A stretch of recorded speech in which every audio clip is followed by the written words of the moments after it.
Dans une interview accordée à Libération, l'insoumise Clémentine Autain est revenue sur la mort de sa mère Dominique Lapin à 33 ans.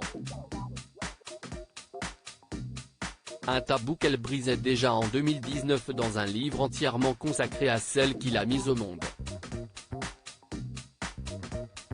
Clémentine Autain, marquée plus jeune par la mort de sa mère Dominique Lapin à 33 ans d'une embolie, elle était actrice de profession, note de la rédaction, a récemment été interviewée par nos confrères de Libération pour un entretien exceptionnel.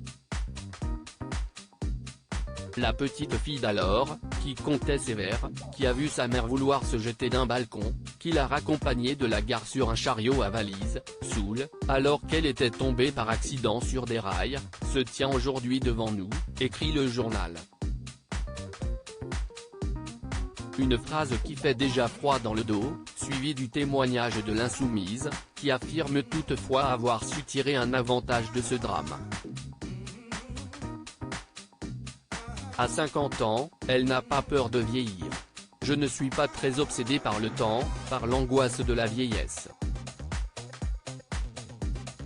Comme ma mère est morte à 33 ans, j'ai l'impression depuis que ce n'est que du rab. Je n'aille pas l'image de ma mère vieille, donc pas l'angoisse de lui ressembler, a-t-elle expliqué à Libération. Ce n'est pas la première fois que Clémentine Autain parle de cette histoire familiale difficile. La conseillère régionale d'Île-de-France avait déjà abordé ce sujet en 2019, dans un livre entièrement consacré à sa mère intitulé « Dites-lui que je l'aimais ». Ce qui est d'ailleurs une référence au célèbre film de Claude Millet du même nom, dans lequel la comédienne tenait un rôle aux côtés de grands noms du cinéma français comme Gérard Depardieu et Christian Clavier.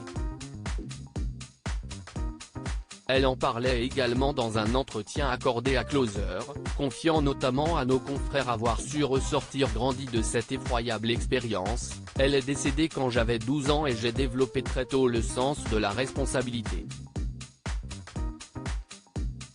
Je me suis construite à l'opposé de mon modèle maternel, en essayant d'être une maman sécurisante pour mes enfants.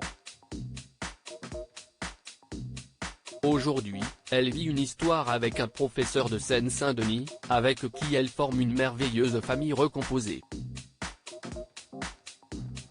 Car elle est mère de 2 enfants, nés de sa précédente histoire avec Michaël Garnier-Lavalais, ancien conseiller de la ministre des Sports Valérie Fournéron.